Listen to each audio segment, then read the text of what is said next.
Est-ce qu'il apporte de la valeur? Quelle fonctionnalité apporte de la valeur? D'où vient la valeur? Est-ce que la valeur, elle vient de cette fonctionnalité-là, ou faire ça, ou faire le click and collect là, ou avoir un bloc-notes en bois, en papier? Essayer de comprendre d'où vient la valeur, pourquoi les gens sont intéressés par notre truc, et pourquoi les gens ont cliqué sur notre fader landing page, pourquoi ils ont pas cliqué, ah merde, ok, voilà, comprendre. Et si votre produit il est trop nul et vous avez peur de le montrer, et que tout le monde s'en plaint, c'est génial. Pourquoi c'est génial? Parce que ça veut dire qu'il y a un marché. Si les gens se plaignent, c'est qu'ils aimeraient bien quelque chose. Prendre que en changeant le click and collect, on a apporté plus de valeur aux clients, on est en train d'améliorer la solution. Alors qu'augmenter les revenus, ça veut rien dire. Ça veut peut-être juste dire qu'on a mis 1000 € en pub sur Facebook et Instagram et qu'on a eu plus de clients. Ça veut pas dire qu'on a amélioré ce qu'on est en train de proposer. Donc ça, c'est un peu la distinction entre les vanity metrics et les validated learning.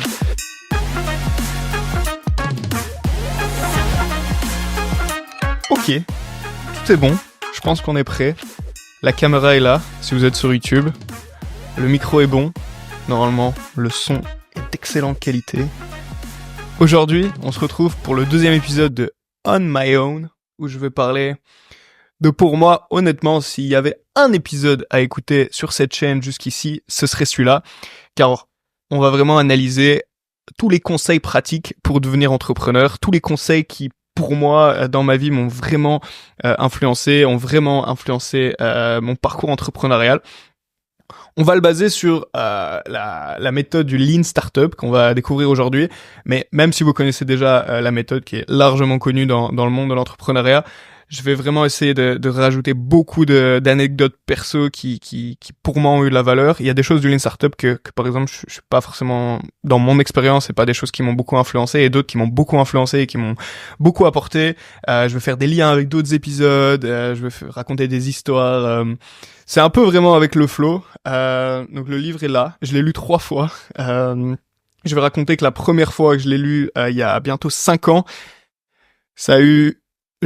Pas 5 ans, plutôt 4. Ça a vraiment eu un tournant dans comment je voyais l'entrepreneuriat, comment je me sentais personnellement. J'avais plus trop l'impression de faire les choses au hasard, j'avais l'impression de suivre quelque chose, et juste le fait de savoir que, en fait, on suit une méthode, on suit quelque chose, ça rassure, parce qu'au début, j'avais 19 ans dans ma chambre à développer des sites web et livrer des salades. Je me disais, bon, je suis peut-être un peu en train de faire n'importe quoi. Et donc, ce livre m'a à la fois guidé et en même temps à la fois orienté vers des choses, et juste rassuré qu'il y a d'autres gens qui faisaient ça. Mais voilà, encore une fois, c'est le livre un peu de soutien à tout ce que je vais dire, mais je vais surtout raconter un petit peu plein d'anecdotes, plein d'expériences.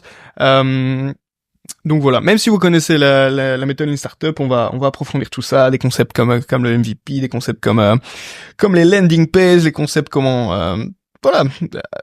avec avoir une approche un peu pool, écouter un peu son marché, comprendre ce qui se passe avant même de construire quelque chose. Voilà, on va analyser un peu tout ça. Je propose de juste donner une définition de Lean Startup super vague, et à partir de ça, on va rentrer dans le vif du sujet. Donc le Lean Startup, c'est un apprentissage rapide par itération continue. Donc qu'est-ce que ça veut dire, ce charabia? Ça veut dire qu'on va apprendre rapidement et tout le temps. Donc c'est assez général, mais donc ce livre, je recommande de le lire, Lean Startup. Si vous êtes entrepreneur, je suis sûr que vous le connaissez. Il y a rien c'est pas la pépite cachée de l'entrepreneuriat. Il est largement connu et apprécié dans le monde des startups. Mais voilà, Lean Startup de Eric Ries, je le conseille fortement. Comme j'avais mentionné dans ce premier épisode de On My Own, c'est bien, ça me force à prendre des notes, et là j'ai pris 30 pages de notes, donc je pense que ça va être impossible de tout faire rentrer dans un seul épisode, mais au pire c'est pas très grave. Je vais essayer de faire des formats un peu plus courts. Je sais que je dis toujours ça, et après je finis dans des épisodes de 2-3 heures, mais là je vais essayer de faire un petit truc de 45 minutes, 1 heure, comme ça je peux faire 2 épisodes, voire 3 épisodes sur la méthode Lean Startup, et voir aussi si ça vous plaît. C'est le premier épisode, tout le monde s'en fout, je me dis bon, peut-être pas faire ça, mais je trouve qu'il va vraiment en synergie avec les interviews avec les autres entrepreneurs, car les autres entrepreneurs, je trouve ça donne un peu des conseils pratiques sur leur terrain, sur leur industrie, sur leur parcours, ça inspire de fou, mais là ça donne vraiment un cadre, ça donne vraiment une méthode. Est-ce que ça enregistre bien? Ça enregistre bien. Le petit syndrome de peur du podcasteur. J'ai jamais eu le coup, mais enregistrer tout un épisode enregistrer tout un épisode et puis se rendre compte que c'est pas enregistré, ça doit pas être marrant. Ça doit être assez traumatisant. Donc voilà, j'essaye que ça ne m'arrive pas. Donc Eric, dans son livre Lean Startup, il commence par nous dire que voilà, lancer une startup, c'est un process rigoureux. Donc en fait, c'est pas ce qu'on pense. L'entrepreneuriat, c'est pas on a une $1 billion idea et on travaille toute la nuit dessus et puis ça y est, on roule en lambeaux en une semaine. C'est un process à suivre, il y a des règles à suivre, il y a des must to know, il y a des choses à savoir pour optimiser son parcours entrepreneurial. Ça veut pas dire que si tu codes un site en une nuit et tu le releases sur le marché sans parler à personne, ça marchera pas, mais t'as beaucoup moins de chances que ça marche que si t'avais follow la Lean Startup. J'ai lu le livre en anglais, mes notes sont en anglais. Je vais essayer de pas trop faire de franglais, mais je vais faire mon mieux. Mais d'abord, je vais commencer avec une histoire perso pour vous montrer un peu la valeur de ce livre. Donc, dans beaucoup de startups, d'incubateurs de startups, ils suivent tous plus ou moins la méthodologie Lean Startup. Elle est largement popularisée, même en Europe ici. Donc, si vous êtes dans un incubateur de startup, je suis quasi sûr que vous avez déjà entendu parler de ces termes de MVP, de BMC, Business Model Canvas, de Lean, etc. Mais quand vous êtes pas dedans, c'est pas sûr à 100% que vous le connaissez, et encore moins que vous connaissez les concepts dedans. Donc moi, dans mon cas, j'en ai déjà parlé dans l'épisode numéro 1 de On My Own, mais quand j'avais 19 ans, j'ai lancé ma première startup qui s'appelait MyGreen. Ça a commencé, après on a pivoté, un des mots importants du Lean Startup, plusieurs fois vers d'autres concepts, mais au début c'était un système de personnalisation pour créer son planning alimentaire. Ça fait longtemps que j'ai pas pitché ça, mais en gros c'était voilà, le lundi on peut aller récupérer les 4 plats qu'on a personnalisés sur le site mygreen.be. Donc voilà, on pouvait mettre tomates avec du riz et du quinoa et du poulet. Puis faire un autre plat, poulet, salade, ricotta, et on récupérait tous ces plats comme ça le lundi midi par exemple pour les manger toute la semaine. Donc ça faisait un espèce de planning alimentaire. J'ai eu cette idée-là parce que moi, je cuisinais en gros dans ma chambre. Je cuisinais 1 kilo de riz, 1 kilo de poulet pour le dimanche soir pour ma semaine. Je mangeais un peu comme un sauvage. Et après, bon, je me suis dit, bon, cuisiner 1 kilo de riz ou 3 kilos de riz, en vrai, ça me changeait pas tellement parce que dans tous les cas, je devais mettre les trucs dans la casserole. Donc j'ai commencé à faire des petits Tupperware, des petites box pour des potes. Et puis, de fil en aiguille, je me suis dit, ok, il y a peut-être un truc à faire. J'ai commencé avec un Google Form un peu à l'arrache pour que les gens puissent commander. Mais très rapidement, j'ai fait toutes les erreurs que le Lean Startup aurait pu me faire éviter.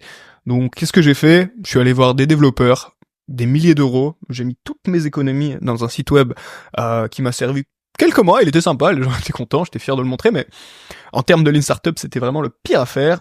J'ai travaillé des mois avec les devs sur des features, des caractéristiques du site qui intéressait personne, style avoir exactement le nombre de glucides, de protéines, de lipides qu'il y avait dans le poulet, dans ton plat, etc.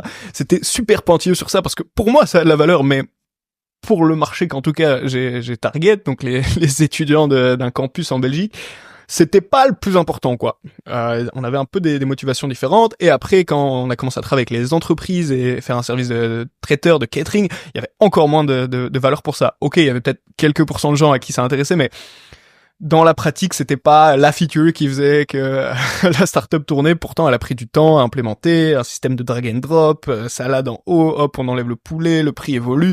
Enfin, très stylé, mais d'abord, il fallait tester un peu le marché de, ok, est-ce que les gens ont envie de ça? Pourquoi ils iraient pas juste au resto ou manger un sandwich ou cuisiner dans leur chambre pour la semaine comme je faisais? Il y a un peu ces hypothèses que le projet allait marcher, que j'ai juste dit, ouais, ça va marcher. Et puis je me suis enfermé 6 mois, tous les samedis soirs, à passer des heures avec des développeurs sur parler d'un truc, à investir tout mon argent dans toutes mes économies de quand j'étais petit dans un site. C'était fort stressant et pour rien au final. Mais voilà, ça fait partie du parcours. C'est pour ça que ce genre de podcast, je l'espère, peut aider plein de gens à se mettre un peu dans le bon chemin. Rejoignez des incubateurs de start-up. La plupart en Belgique sont gratuits. Enfin, c'est vraiment génial pour s'entourer. Mais voilà, je fais tout ce point juste pour dire que j'ai passé, je pense, 6 bons mois à développer ce site sans parler à personne. Juste comme ça, j'en avais même pas parlé à mes parents. J'étais vraiment, j'avais peur, j'étais stressé. Et quand j'ai lu ce livre, je me suis dit, ok, bon, a priori j'ai fait de la merde, mais ok, maintenant je sais comment faire. J'avais l'impression de voir plus comment faire. Donc le stress a commencé à diminuer drastiquement. Je me suis dit, ok, ça va, en fait, je suis pas un gros malade qui est en train de lancer une startup. Il y a plein de gens qui le font, je le vois dans ce livre, il y a plein d'exemples. Parce que bon, c'est vrai que quand j'avais 19 ans, je me disais, bon, à part sur Instagram, je les voyais pas trop les entrepreneurs. Donc je me disais, enfin les entrepreneurs dans l'innovation ou quoi, parce que je suis assez d'accord qu'un boucher ou quoi, c'est un entrepreneur, mais il lance pas une startup, quoi.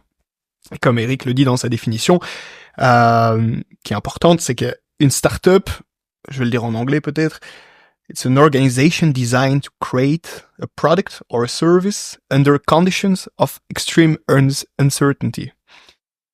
Donc chaque mot dans cette définition, elle est importante. C'est une organisation, donc il peut y avoir plusieurs personnes, ça peut être de n'importe quelle forme. Ça crée soit un produit ou un service, mais surtout, c'est sous des conditions d'incertitude extrême. Donc en gros, il donne des exemples de si vous êtes en train de répliquer quelque chose qui a marché aux US en Europe, c'est pas une startup techniquement. Là, vous êtes en train de développer un truc, vous avez aucune idée de si ça va marcher. Donc, MyGreen, si on y regarde, dans sa définition, c'est pas sûr que ça soit une startup, mais quand même parce que, voilà, il y avait un peu différent. Donc c'est toujours un peu négociable ce que c'est une startup dans les yeux de l'auteur Eric Ries, mais voilà, je considère toujours que ma première startup. Et donc, beaucoup d'erreurs voilà, ont été émises dans ce parcours. On va continuer un peu avec ce que raconte le livre, qui est divisé en 3 phases. Donc, premièrement, il parle de l'expérimentation, la vision de ce que t'as vu. T'as une idée de faire un truc. Je vais un peu parler de si t'as pas d'idée, mais t'as envie d'entreprendre. Après, il y a le steer, donc vraiment mener à bien sa startup. Commencer, il fait beaucoup de comparaisons avec une voiture où voilà, il faut la manœuvrer et après il faut accélérer. Donc c'est un peu les 3 chapitres de ce livre. Si t'as pas d'idée, c'est pas grave. Si t'as pas d'idée, il faut discuter avec les gens. C'est super bateau comme truc, mais et commencer un truc, parce que je le comprends parfaitement et c'est pour ça que j'ai passé 6 mois à faire un site, c'est que je voulais que, ok, les gens me prennent au sérieux, ok, c'est stylé ce que je fais, j'ai un beau site, je suis fier de le présenter, mais au final, c'est pas ça qui t'apprend ce que veulent les gens. Ce qui t'apprend vraiment ce que veulent les gens, c'est les choses chiantes à faire. Donc, en l'occurrence, c'est aller toquer chez le coiffeur, dire c'est quoi tes problèmes dans ta vie. Pas comme ça, parce que la personne va se dire c'est bizarre, mais discuter avec les gens, être vraiment curieux, être intéressé, de savoir comment se passe le quotidien des gens. Et dès que tu vois qu'il y a un petit pain point, un petit problème qui apparaît dans leur vie, ok, tu commences à discuter avec d'autres gens, tu commences à voir si c'est un problème un peu similaire qui est un peu répandu. Et puis, c'est là que tu vas arriver à d'autres étapes où là tu vas pouvoir tester ton idée avec des créations pratiques. Donc là on va parler de landing page, de MVP par après. Mais le but ça va être vraiment d'avoir plein d'infos. Est-ce que je devrais construire ça au lieu de comment je vais construire ça? Donc est-ce que je devrais le construire? C'est super différent de ok, comment je le construis? Parce que tu peux le construire, mais après s'il y a personne qui le veut, c'est pas intéressant. Et on a bien souvent l'intention, le désir de construire quelque chose qui nous correspond à nous-mêmes, de notre conception de ce que le marché veut, mais bien souvent, c'est pas le cas. Donc il y a cette idée d'aller comprendre ce que veulent les gens avant même de commencer quelque chose. Après, faut pas trop rester non plus dans la théorie. C'est pour ça que c'est un peu une startup, c'est toujours une question de balance. Il faut vite itérer pratiquement en pratique sur son marché, avoir de la comprendre directement ce que veulent vraiment les gens avec des interactions pratiques. Mais on va en discuter. Eric Ries, dans son livre, il commence avec le constat que la plupart des startups échouent. Donc, ce qui est normal, c'est des idées, des projets qui sont basés sur beaucoup d'incertitudes. Donc, l'incertitude fait que la plupart du temps, ça échoue. Il mentionne des facts comme le fait qu'une startup c'est pas la conséquence d'avoir des good des good genes, des bonnes gènes ou d'être au bon endroit. C'est juste le fait de faire des choses chiantes qu'on n'a pas envie de faire, style aller parler à ces gens, etc. Itérer au lieu d'être fier de présenter un produit et de parler un peu dans le vent, par exemple. Dans les projets que je fais maintenant, j'arrive directement, facilement à avoir une idée, ok, j'ai pas envie de m'enfermer pendant des semaines à créer le produit. Il faut que j'aille vérifier directement, il faut que j'aille discuter directement avec des gens pour savoir qui seront mes clients et qu'est-ce qu'ils veulent. Parce que on peut avoir une idée, mais on n'est pas sûr de qui va l'acheter. On peut avoir une idée de marché, mais au final, on va se rendre compte que c'est complètement d'autres gens qui vont acheter notre produit. Si on fait une plateforme pour les dentistes, on peut se rendre compte qu'au final, c'est les étudiants dentistes qui vont utiliser la plateforme, par exemple. On peut se rendre compte de plein de choses, et ça, il faut vraiment discuter avec plein de gens. Ça, c'est un peu l'aspect théorique. Après, il y a l'aspect pratique du truc, où on peut se rendre compte facilement. Donc là, je vais aborder un outil qui est la landing page fake door, donc une fausse porte dans un site web. On en a parlé dans le précédent épisode avec Pierre Évrard. D'ailleurs, je vais reprendre son exemple, pourquoi pas. Il se réveille un matin, il parle avec je sais pas si ça se passait comme ça, mais il avait envie de lancer une colocation pour personnes âgées. Et donc au lieu de commencer à trouver des appartements ou aller démarcher des personnes âgées pour emménager, etc., il a créé un site web où il met en avant différentes propositions de valeur, comme l'isolement, plusieurs choses qui pensent pouvoir être intéressantes pour ces personnes âgées. Et quand les personnes arrivent sur le site web, il y a un petit bouton s'inscrire par exemple, et quand les personnes appuient sur s'inscrire, elles arrivent sur une page qui dit en fait ça n'existe pas encore, mais merci d'avoir montré ton intérêt. Et donc en faisant ça, on peut mettre 50, 100 euros maximum de pub sur Instagram, Facebook par exemple, et en fonction de ça, on va voir directement que si on a mis 50 euros de pub et que personne n'a cliqué sur notre lien, ok, il y a peut-être un problème, c'est peut-être pas un produit qui est intéressant pour les gens, ou soit il y a un problème de ce qu'on met en avant, de proposition de valeur. On peut aussi essayer de trouver une idée comme ça. On peut faire plein de pubs qui mènent vers des fake door landing pages qui sont faciles à faire avec des sites comme card.co ou Doric, etc. C'est très facile à faire. Et puis voir, simplement, essayer d'approfondir l'idée qui a mené le plus de clics sur la page. Si beaucoup de gens ont cliqué sur notre idée de carnet de notes 3D, mais personne n'a cliqué sur le truc des colocations des seniors, on se dit ok, peut-être il y a plus de marché où ça a l'air plus intéressant pour le carnet de notes. En faisant le carnet de notes, on va se rendre compte qu'en fait c'est pas un carnet de notes qu'il faut faire, c'est un gros billboard à mettre dans le salon, je sais pas. Mais donc voilà, commencer directement à itérer le plus rapidement possible. Pour avoir ce qu'appelle Eric Rice dans la Lean Startup les validated learning. Parce que si on parle à 50 personnes et que ces 50 personnes nous disent que elles achèteraient ce produit, ça veut rien dire. Ok, c'est motivant, c'est cool, mais ça veut rien dire. Par contre, 50 personnes qui ont appuyé sur le bouton payer sur le site web et après on leur dit ça existe pas encore, mais je suis super content que t'étais prêt à payer, ça a de la valeur. Ça a beaucoup de valeur. On va parler d'un autre truc maintenant. Je mélange un peu tout, je suis vraiment pas en train de suivre mes notes, mais j'espère que c'est intéressant ce que je raconte. Après, je vais continuer à suivre un peu ces notes-là. En tout cas, j'espère que vous aimez bien ce format où je raconte un peu ma life. C'est le Mum Test. Le Mum Test, c'est un livre qui a été écrit qui parle d'une méthodologie pour comprendre les problèmes des gens en éliminant les billets. Donc, quand on dit à notre mère qu'on a envie de lancer une super marque de carnet, la plupart du temps, elle va nous encourager. Elle va nous dire ouais, c'est trop bien, moi je pense que c'est une bonne idée, etc. Et c'est pas forcément conscient. Ça peut être complètement inconscient, juste l'amour de votre mère. Elle a envie d'encourager, même si elle essaie de rester objective consciemment, ça marchera pas. Par contre, si on arrive, on demande ok, maman dit je vois que t'écris souvent, ça se passe comment? On écoute beaucoup, puis ouais, ok, c'est quoi il est bien ton carnet? Ouais, mais il y a ça qui m'embête, blablabla. Ok, là c'est beaucoup plus qualitatif parce que on enlève les billets, elle a pas envie de nous faire plaisir. Et donc le but, ça va être de mener des discussions avec ce Mum Test, avec plein d'autres personnes. Donc essayer de comprendre les problèmes des gens en éliminant les billets.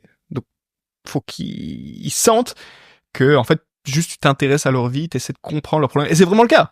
C'est vraiment le cas. La curiosité, c'est une super qualité pour un entrepreneur. Donc voilà, être curieux, poser des questions, essayer de comprendre ce qui se passe dans la vie des gens. Et ça c'est des infos qualitatives. Parce que les gens te disent ouvertement qu'ils ont un problème. Je vais raconter une autre histoire. J'ai lancé dernièrement, il y a 4 mois, un système de transcription et de résumé de messagerie vocale qui s'appelle VoxNow, voxnow.be. C'est un site qui tourne avec des dizaines de clients. ça a démarré parce que je suis allé chez l'opticien et j'arrive sans rendez-vous. Bon, j'attends. Il est tout seul dans la salle, mais je vois, il écoute des trucs au téléphone, il note des trucs, il écoute des trucs au téléphone, il note des trucs. Au bout de 5-10 minutes, je me dis, bon, je vais être en retard à mon rendez-vous d'après. Qu'est-ce qu'il fait, le mec? Donc je dis, mais qu'est-ce que tu fais? Et il me dit, j'écoute ma messagerie vocale. Je dis, ah ouais, et quoi, tu fais ça tous les jours? Il me fait, oui, ça prend 20-30 minutes par jour. Je dis, ah ouais, et ça se passe comment? Ah, j'écoute, puis j'écris le numéro de la personne, puis j'écris ce qu'elle veut, l'action que je dois faire, etc. Ok, et alors, c'est quoi qui t'embête là-dedans? Ça fait perdre du temps, en plus parfois je rate le numéro, il faut taper 12-30 pour écouter la messagerie vocale. Donc voilà, juste un petit exemple, vous vous en doutez, c'est ça qui m'a mené à me dire, ok, peut-être il y a un truc à faire. Mais avant toute chose, il faut parler avec d'autres opticiens ou parler avec d'autres personnes pour savoir s'ils ont un peu ce problème de messagerie vocale. C'est pas l'innovation la plus breakthrough de l'histoire, je vous l'accorde, mais c'est parti d'un problème, et en partant de ce problème, on est parti d'un pool, on est parti chercher le problème avant de push une solution. Et c'est ça que je vais essayer d'un peu faire comprendre ici. Voilà, ça sert à rien de passer beaucoup de temps à créer quelque chose, à tergiverser sur le truc, aller discuter avec les gens, et après vous pourrez facilement créer cette fake door landing page, et après créer un MVP, on va en parler juste après, un minimum viable product pour tester votre solution. Voilà, ça c'était la petite parenthèse sur les validated learning et MM test. Eric Rice, dans son livre, il nous dit que le but, c'est pas de simplement, dès qu'il y a un caprice de quelqu'un ou un problème de quelqu'un, c'est pas juste essayer de remplir ses désirs et c'est tout. Il faut faire des expérimentations sur eux, donc regardez vraiment en pratique comment ça se passe, qu'est-ce qu'ils font, parce que les gens disent beaucoup de choses. C'est ça un peu le problème qu'il mentionne dans son livre sur les surveys, ouais, je sais pas, bref, les sondages en ligne, c'est que les gens vont toujours dire ouais, c'est intéressant, quoi, ok, ouais, je paierai, etc. Mais on n'a rien vu en l'occurrence. Alors que faire des expérimentations pratiques, voir quelqu'un qui écrit sur son bloc-notes ou un truc comme ça, c'est quelque chose qu'on voit, et on voit les actions et les inactions de la personne. On voit les réactions pratiques. Pour revenir un peu sur la méthodologie Lean Startup, c'est avoir un cycle le plus rapide possible pour se concentrer sur ce que les clients veulent. Donc, en gros, au lieu de se concentrer sur ok, je vais améliorer ma solution, etc., on va se concentrer sur ce que la personne veut. Donc la croyance populaire, c'est un peu le fait que ok, plus l'application aura de fonctionnalités, ou plus ça sera optimal, ou plus ça sera bien pour l'utilisateur, ou plus ça sera en design, ça sera beau, ok, plus le produit sera meilleur. Mais c'est pas le cas. Parce que l'exemple que j'avais mentionné, ok, j'ai passé des mois à faire un super truc de drag and drop avec des features de malade, de nutrition alimentaire, mais au final, c'est pas ça qui a rendu mon offre véritablement meilleure. Alors qu'un truc que j'aurais entendu, par exemple des gens que, ok, en fait, faudrait pas faire le click and collect là, mais là-bas, ça apporte en une seconde beaucoup plus de valeur que 3 mois de développement pour des informations nutritionnelles. Donc la Lean Startup, c'est vraiment essayer d'itérer un max de trucs le plus rapidement et facilement possible, en écoutant ses clients, donc en mettant les clients dans la boucle. Voilà.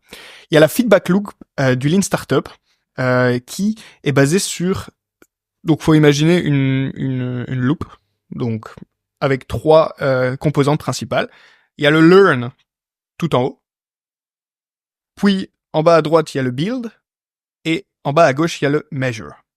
Donc, on va partir du learn. Donc, entre le learn et le build, on va mettre nos idées. Donc on a une idée, ok, je pense que faire des click and collect dans l'endroit B au lieu de A, c'est bien.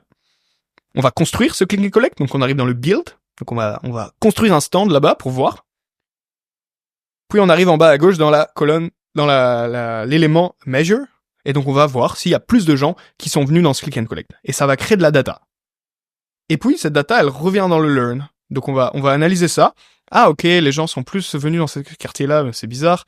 Ah ok, peut-être j'ai une nouvelle idée, peut-être qu'en fait ils veulent juste être près de la piscine. Donc on va créer un autre click and collect à côté de la cuisine. Ok, on build un nouveau truc. On crée et on itère le plus rapidement possible. Donc là je parle d'actions qui sont implémentables facilement. Je parle pas parce que le truc des informations nutritionnelles, ça aurait pu juste être un bouton ajouter les informations nutritionnelles, mais elles n'existent pas encore. Et après, on peut mesurer le nombre de gens qui ont appuyé sur ce bouton pour savoir si c'est intéressant de développer cette caractéristique ou non. Donc voilà, c'est faire tourner cette feedback loop, donc d'aller du learn, build, measure au learn à nouveau, le plus facilement, le plus rapidement possible. Donc ça, c'est toute la méthodologie du Lean Startup. Elle est basée sur ça. Donc, il définit le Lean Startup comme l'élimination énorme de... Ouais, je vais le lire en anglais. Eliminate tremendous waste of built products or services that nobody wanted. Donc, voilà. Tout ce temps qu'on a passé à créer quelque chose qu'au final personne voulait, il est éliminable, ce temps perdu, grâce au Lean Startup. Voilà. Donc il parle de plein de concepts dans ce livre, notamment les vanity metrics et les validated learnings. Donc on a parlé un peu des validated learnings. Est-ce qu'on est vraiment en train d'améliorer le produit? Et améliorer le produit, ça veut pas dire améliorer le design ou rajouter une fonctionnalité, ça veut dire apporter plus en plus de valeur à nos clients. Donc si le click and collect à côté de la cuisine, de la piscine dans mon exemple, apporte plus de valeur aux gens, ouais, on améliore le produit. Par contre, faire 3 mois de features que personne n'utilise, ok, là ça améliore pas le produit. Et pour séparer ça, il prend en compte aussi les vanity metrics. Donc si on fait, donc les vanity metrics, c'est les revenus, les bénéfices. Ok, c'est des infos importantes. Mais c'est pas grâce à ça qu'on sait qu'on est en train d'améliorer le produit. Ok, c'est en train de marcher, mais on sait pas trop pourquoi. Alors que comprendre que en changeant le click and collect, on a apporté plus de valeur au client, on est en train d'améliorer on est en train d'améliorer la solution. Alors qu'augmenter les revenus, ça veut rien dire. Ça veut peut-être juste dire qu'on a mis 1000 € en pub sur Facebook et Instagram et qu'on a eu plus de clients. Ça veut pas dire qu'on a amélioré ce qu'on est en train de proposer. Donc ça, c'est un peu la distinction entre les vanity metrics et les validated learnings.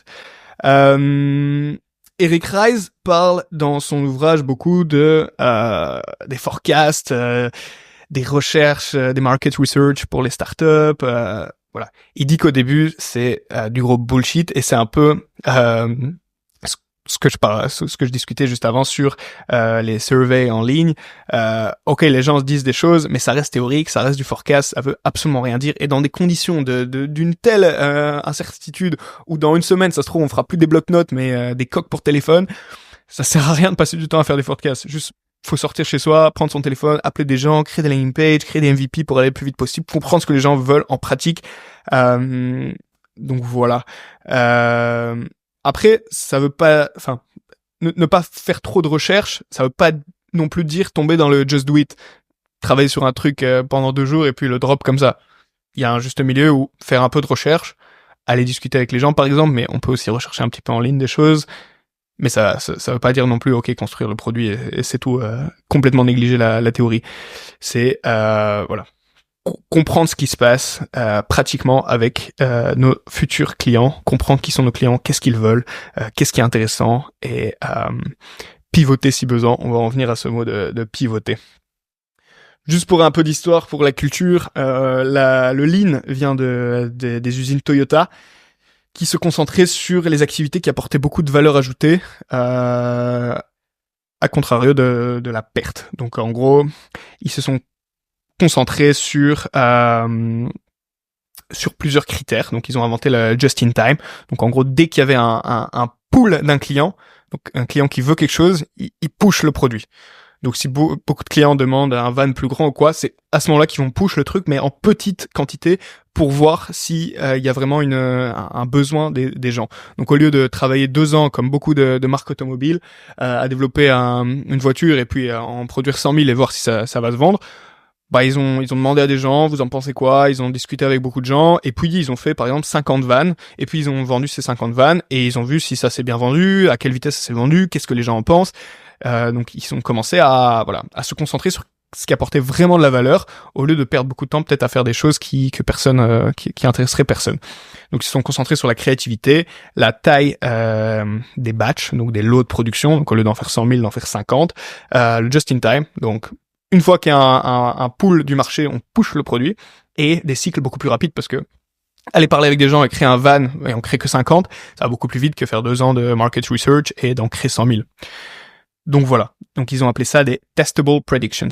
Donc faire des hypothèses, sans non plus aller dans la stratosphère, imaginer des trucs, créer des choses qui sont testables facilement. Donc voilà. Comme je disais, Eric Rice fait beaucoup de comparaisons à une voiture. Il parle de engine of growth. Je vais pas trop m'attarder là-dessus. On va raconter quelques histoires qu'Eric raconte dans son livre et qui sont intéressantes. La première que j'ai jugée intéressante, qui parle dans son livre, c'est SnapTax. Donc c'est un business je sais que maintenant il y a plein d'autres trucs, Accountable, il parle d'histoire d'il y a 20 ans, mais prendre une photo de ces documents de taxes et créer directement le tax report que le gouvernement veut. Ok, on a cette idée. Comment on démarre? On va créer un produit directement pour le monde entier, dans toutes les langues, qui prend tous les fichiers de taxes en compte? Non. On va commencer avec quelque chose de niché. On va aller discuter avec des business, on va aller voir ceux qui ont ce problème le plus. S'il s'avère que c'est les avocats, ok, on va se dire, ok, je me concentre d'abord sur les avocats qui sont dans cette ville et qui font ce type d'activité, et il y aura qu'un seul forme disponible que pour eux. Et si ça marche avec eux, on rajoutera un autre forme. Si ça marche avec eux, on va faire tous les formes possibles des avocats. Si ça marche avec les avocats, on va essayer avec les médecins. Ok, bon bah alors on sort de cette ville-là, on va dans une autre ville. Allez vraiment step by step. C'est bien de voir grand, mais il faut garder il faut garder la sécurité. Il faut être sûr de, ok, ça marche pas en fait avec les avocats. Bon, je vais essayer autre chose. Peut-être c'est pas les tax forms, c'est les factures. Ça les embête à fond de faire des factures. Je vais trouver un outil pour ça. Ça permet de rester agile. Ça permet de pouvoir vite passer du point A au point B. Et faut pas se leurrer, notre idée A, elle marchera jamais. Elle marchera jamais. J'en sais rien, je dis ça, mais voilà, dans les films, par exemple, Social Network, c'est le gars, il se réveille, Zuckerberg, il se dit, ok, je vais lancer Facebook, et puis il a lancé Facebook. Il y a eu tellement d'itérations qu'il n'y a pas dans le livre, dans le film, pardon. En restant proche de son marché, on comprend que c'est pas l'idée A qu'ils veulent, mais C, mais en fait, en faisant C, on se comprend que c'est un mix entre A et l'idée B. Faut être ouvert à l'idée de pivoter, de partir, de son idée A et aller à B. Et pivoter, ça veut pas seulement dire changer la solution qu'on a en tête, ça veut dire juste dire, par exemple, en fait, mes clients, c'est pas les avocats, c'est les docteurs, mais en fait, les docteurs, bah, ok, ils veulent cette features-là, etc. Donc, c'est vraiment rester pas collé à son idée initiale. Là, je vais parler d'un autre truc perso, et je sais qu'il y a beaucoup de gens qui passent par là, et c'est normal, mais c'est corréler son idée, sa vision à sa personne. J'avais un peu ce projet où je me disais, ok, l'idée que j'ai, si ça marche pas, je suis trop nul. Si ça marche pas, je suis trop nul. Si mon idée A là, c'est pas la A qui marche, je suis vraiment nul. Et c'est pour ça que j'ai passé 6 mois à créer un site web, parce que je voulais être sûr que mon idée A allait marcher, je voulais me mettre toutes les chances de mon côté, et je voulais que les gens aient un peu cette truc, ok, le mec il a fait un beau site, et il est chaud, etc. Mais en termes de start-up, d'optimisation, c'était vraiment pas la bonne méthode. J'aurais pu me rendre compte bien plus rapidement ce qui aurait marché ou pas. Après un an, on a pivoté vers les entreprises, par exemple, parce que les étudiants, ils ont pas forcément trop d'argent à mettre là-dedans. Et ça, je pense, j'aurais pu m'en rendre compte beaucoup plus vite, mais ça a fait partie du parcours. Mais c'est parti un peu d'un truc d'ego que je discute dans le On My Own numéro 1 sur sa startup en avant, l'ego en arrière. Enfin, je sais plus trop comment j'ai appelé ça. Mais voilà. Être ok à l'idée qu'on va se faire dégommer pour son idée A, mais c'est trop bien pour le business. J'en discute avec David Lachey dans l'épisode 12 qui a créé How I Met My Co-Founders, où on peut discuter avec d'autres entrepreneurs. Quand j'avais 19 ans et je suis allé là-bas, après 6 mois à travailler dans ma chambre, mais chaque feedback que je recevais, chaque retour, c'était comme un couteau qu'on me mettait dans la poitrine. Je me disais, ah ouais, mais j'ai fait que de la merde. Évidemment non, on n'a pas fait que de la merde, mais on se dit, ouais, ok, plein de trucs qu'on aurait pu éviter. Si j'avais été à cet événement 6 mois plus tôt, le produit, il aurait été complètement différent après 6 mois. Donc voilà, c'est un peu cette idée de savoir un peu se détacher de son idée. En fait, c'est pas nous, c'est l'idée. C'est le produit qu'on est en train de développer. Chaque personne est différente aussi. Peut-être si t'as discuté qu'avec les avocats et tout le monde s'en fout, les docteurs, ça va trop les intéresser peut-être. Donc voilà. Se déconnecter et être prêt à pivoter de fou, on s'en fout si au final on avait une idée de faire des mouchoirs recyclables et au final on finit par faire des adaptateurs pour chats. Hein. Je sais pas ce que je dis, mais vous avez compris l'idée. Voilà. Donc, dans son parcours, je vais pas m'attarder trop là-dessus, mais il parle aussi du fait que les grandes organisations peuvent aussi innover. C'est aussi des entrepreneurs. Donc, on peut créer ce qu'il appelle une island of freedom dans une entreprise. Donc, créer un département sur le côté qui a pour seul but d'innover, d'apprendre. C'est différent du R&D, mais je vais pas trop m'attarder là-dessus. C'est pas forcément dans le domaine des startups. Je vais parler d'un autre truc aussi. C'est ok, là, on a compris que c'est important d'apprendre. Il faut apprendre vite. Il faut apprendre plein de trucs.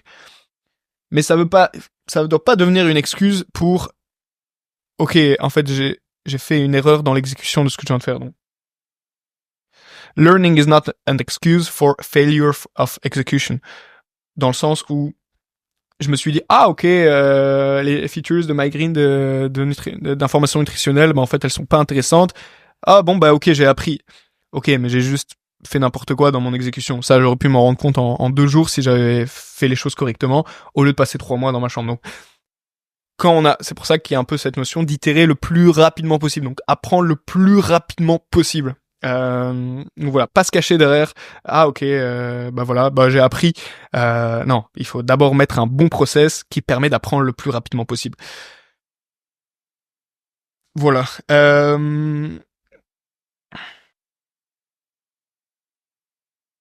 Trop planifié, ça mène à des situations où au final on exécute parfaitement un plan qui emmène nulle part. Donc voilà.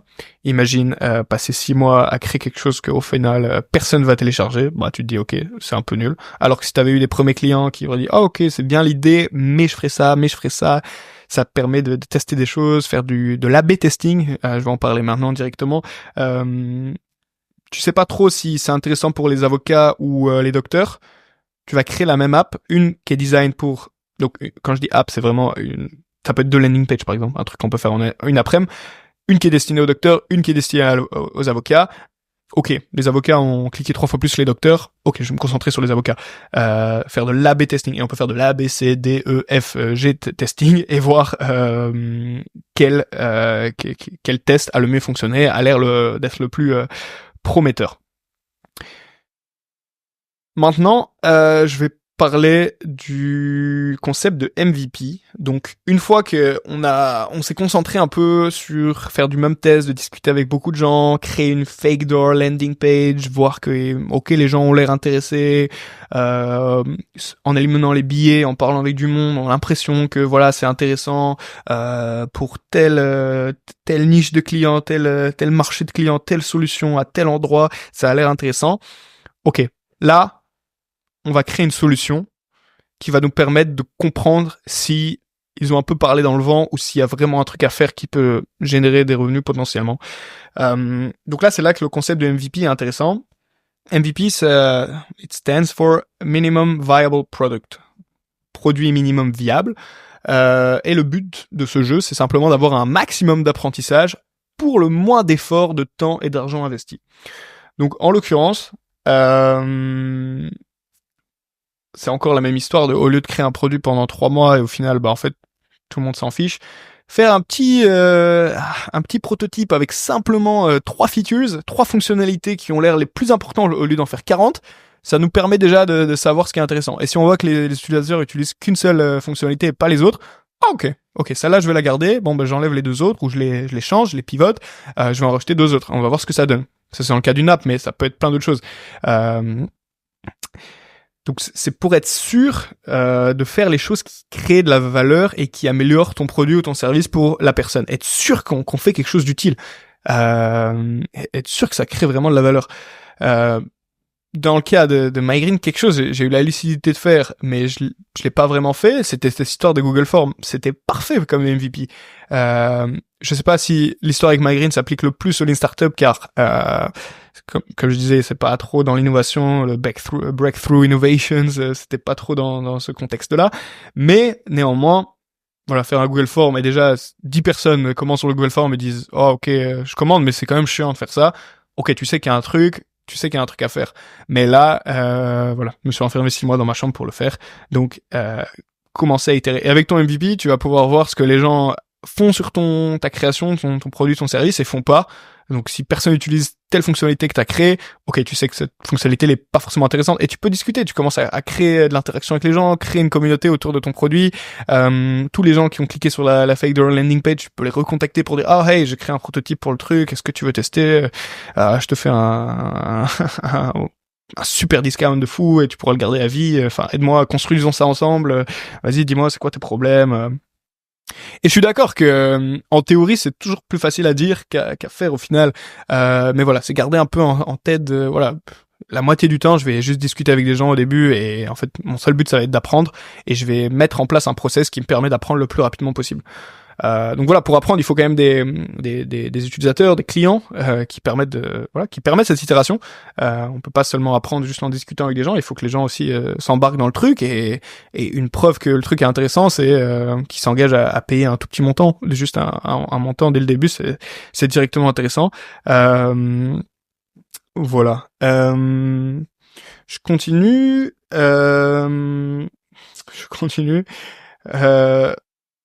Si après dans la startup il y a des objectifs de levée de fonds, quand on voit le début de cette courbe en cloche, c'est toujours plus facile de lever des fonds, donc en ayant commencé quelque chose, même si Eric Rice parle de ce concept de Audacity of Zero, le fait que ça peut être plus facile parfois de convaincre les gens que notre truc va marcher, car on est toujours à zéro, donc tout est possible, ça crée de la curiosité, de l'intérêt, on se dit que peut-être quelque chose peut marcher, mais au final, on n'a pas forcément appris quelque chose. Encore une fois, après, Eric revient sur cette notion de... Il faut pas penser « can we build this ?» Il faut penser « should we build this ?» Donc ça remonte un peu cette approche pull du marché avant de push quelque chose. Every product, every feature, every marketing we do has to be in order to achieve validated learnings. Donc, dès qu'on crée quelque chose, c'est qu'en fait, c'est dans ce process de trouver de l'apprentissage directement pratique des gens, de la réaction, de l'expérimentation des gens. Faire tourner cette boucle le plus vite possible. Faire du marketing seulement pour augmenter le nombre d'utilisateurs ou faire plus d'argent ou quoi. Dans le cas d'une early stage startup, donc au tout début de notre idée, c'est pas ça qui va apporter du validated learning. Parlons de ce validated learning. Qu'est-ce qu'il a comme but? Qu'est-ce qu'il apporte? Donc quand on lance un projet, une idée, donc là le truc des bloc-notes par exemple,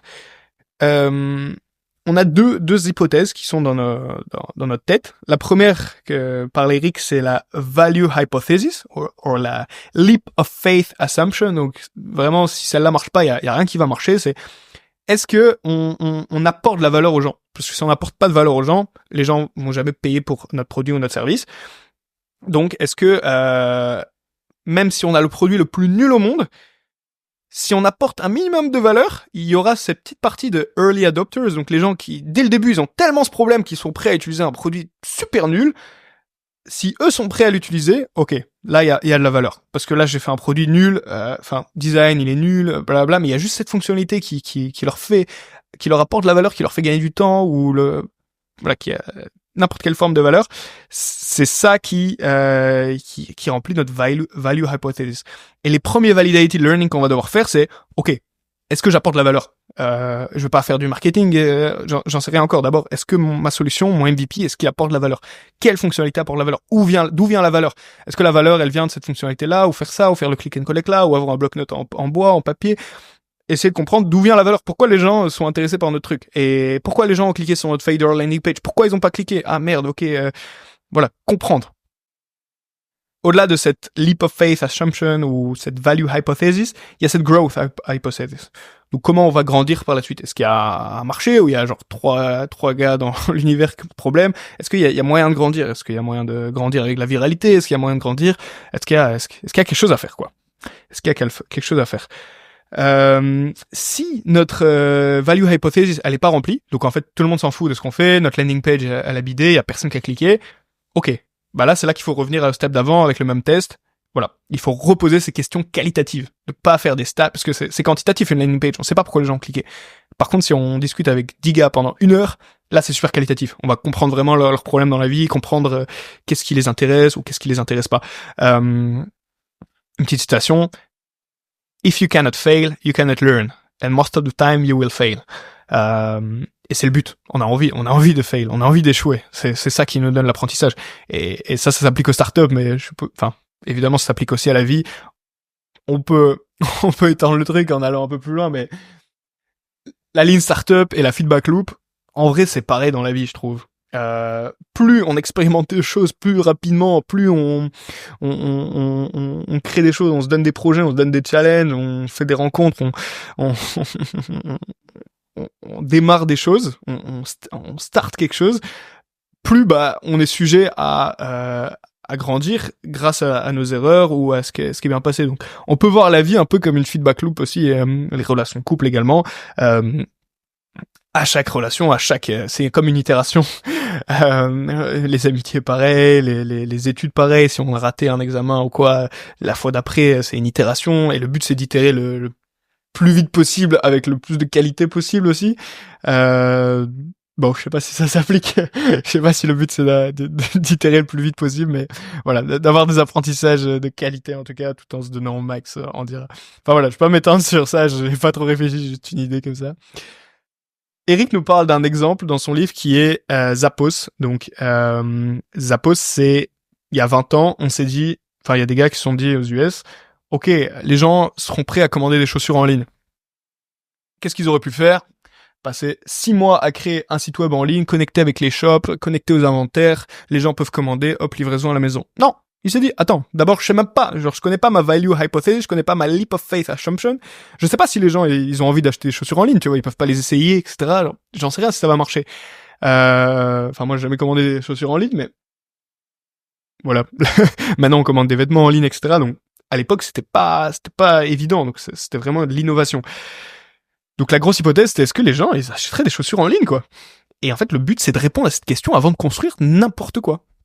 Donc discuter avec des gens, ok, bon, je suis pas sûr, voilà. Et donc là, on crée un MVP. C'est quoi la MVP? Le MVP, le gars, il s'est dit, bon, j'ai envie de faire 3 choses. Premièrement, j'ai envie de voir comment les gens vont interagir avec l'idée de commander des chaussures en ligne. Ça, je peux pas le voir avec des études de marché. Et il y a aussi cette idée de ce que Steve Jobs a dit, sometimes it's not the demand that makes the offer, it's the offer that makes the demand. Donc il faut parfois un peu push quelque chose, donc c'est le principe du MVP, push quelque chose, c'est pas trop gros, pour voir déjà comment les gens réagissent avec ça. Et donc ce qui s'est dit, ok, je vais faire un petit forum en ligne ou un petit bazar, et dès que les gens commandent des chaussures, je vais aller moi-même dans un magasin, et s'ils ont pas les chaussures dans ce magasin, je vais aller dans un autre, trouver les chaussures du gars, les ramener, et voir si ça marche. Et si déjà, ça me prend 3 heures pour aller chercher les chaussures, etc., ça me prend beaucoup de temps, c'est vraiment pas rentable comme business, c'est pas scalable, il y a rien qui va. Mais par contre, comme on a vu, l'objectif principal, c'est d'avoir ces validated learnings, d'apprendre sur ce que veulent les gens et ce qui est intéressant, ce qui apporte de la valeur. Et si déjà, on a 10, 20 clients, ça nous a pris 30 heures pour faire ça et c'est absolument pas rentable pour gagner $20, ok, au moins on a l'apprentissage. Là, on a assez de confiance pour créer un truc peut-être. Donc là, on va créer un forum qui est connecté à un shop, par exemple. Puis, ça marche, ok. Et voilà. Et là, on continue cette feedback loop de, ok, quelle fonctionnalité intéressante? Est-ce que on peut commander qu'une seule chaussure? Ah bah non, en fait, c'est pas intéressant du tout. Personne commande une seule chaussure. Là. Je donne cet exemple-là car un jour, on m'a dit que... Enfin bref, je vais pas m'attarder là-dessus, mais bref, il y a un gars qui voulait lancer des chaussures pour une jambiste. Voilà. Ça n'a pas marché, mais... il y a que le marché qui pouvait lui dire, et il a essayé, et il a appris le plus rapidement possible pour pivoter vers quelque chose d'autre.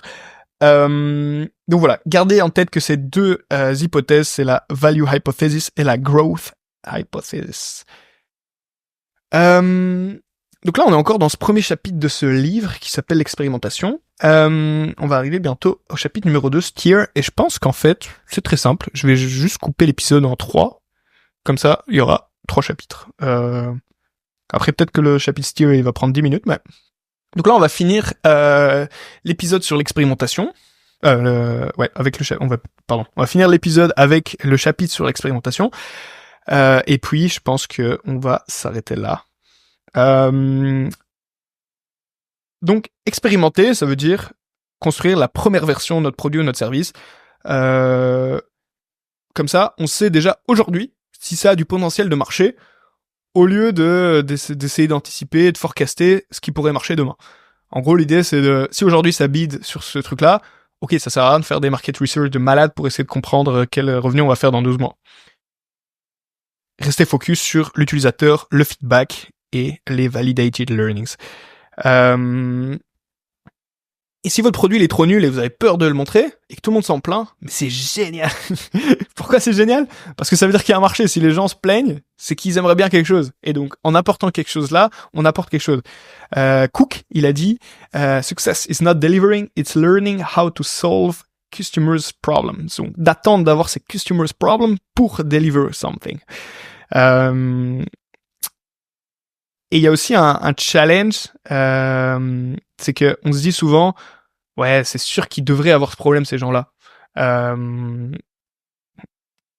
Si on se dit, ouais, pour mon service de transcription avec VoxNow, ouais, c'est sûr que les avocats, allez, ils passent toute leur journée à rater des appels, c'est sûr ils devraient avoir ce problème. Mais ça, c'est différent ils ont ce problème et ils ont envie de le résoudre. Donc ça, c'est seulement, encore une fois, en ayant ces real customers behavior, donc avoir vraiment des preuves concrètes que le gars, il a ce problème et il a envie de le résoudre et c'est intéressant pour lui, ça lui apporte de la valeur. C'est à 1000 fois plus de valeur de juste moi me dire, ouais, je pense qu'ils ont ce problème. Donc voilà, avoir ces hypothèses de MVP permettent de résoudre directement ce problème de, ok, est-ce que il y a vraiment ce problème ou pas?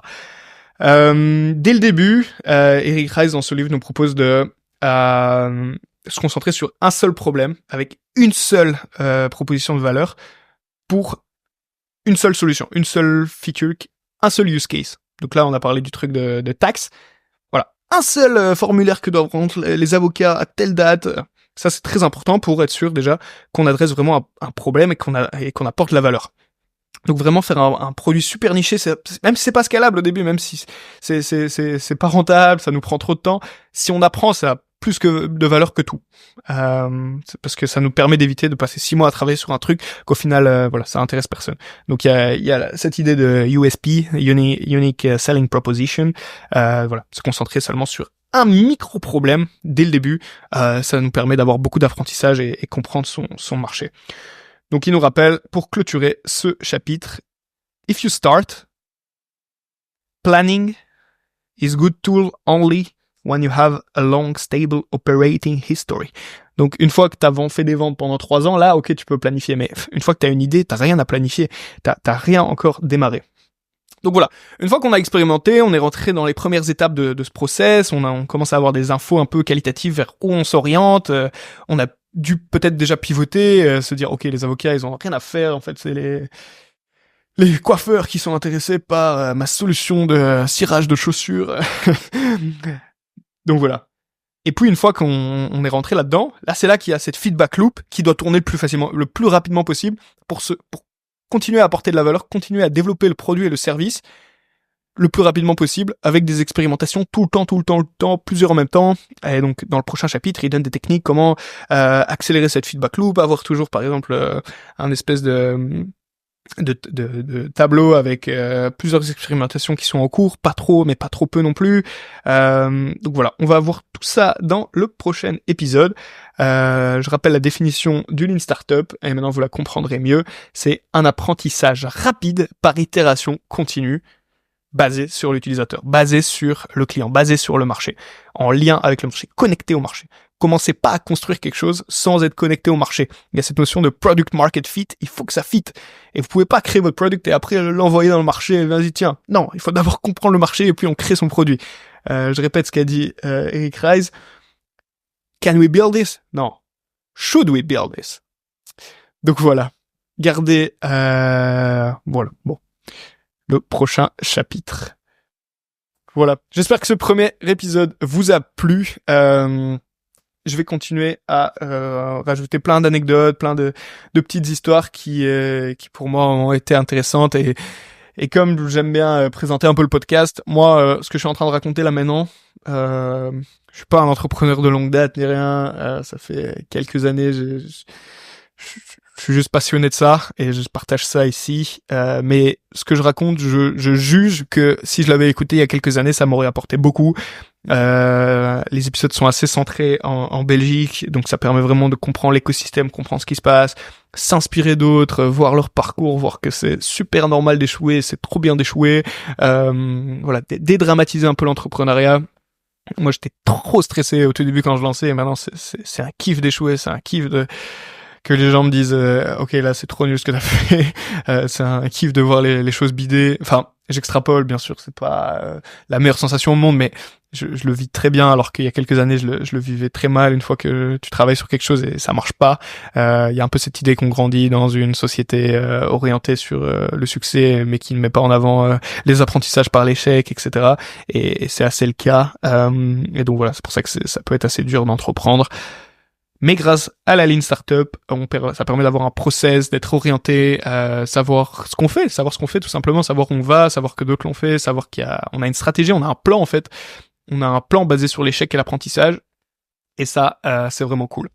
Donc voilà, je remontre le livre, Lean Startup, si vous voulez le livre. C'est d'office complémentaire avec ce que je raconte parce que, évidemment, je suis pas en train de juste lire le livre, je suis en train de garder les points clés qui m'ont paru intéressants de vous partager. Mais donc voilà. Merci d'être resté avec moi. Je pense que j'ai fait une petite heure. Je pense que j'ai fait une bonne petite heure de podcast. Merci pour votre écoute. N'hésitez pas à me partager si vous voulez que dans les On My Own, si vous voulez que je parle d'autres sujets, d'autres livres. Je lis beaucoup, mais je partage avec vous les ouvrages qui m'ont l'air le plus intéressants.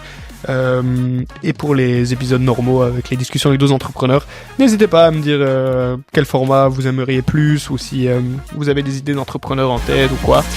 Voilà, je vous remercie pour votre écoute et je vous souhaite une excellente soirée, une excellente matinée, une excellente fin de nuit.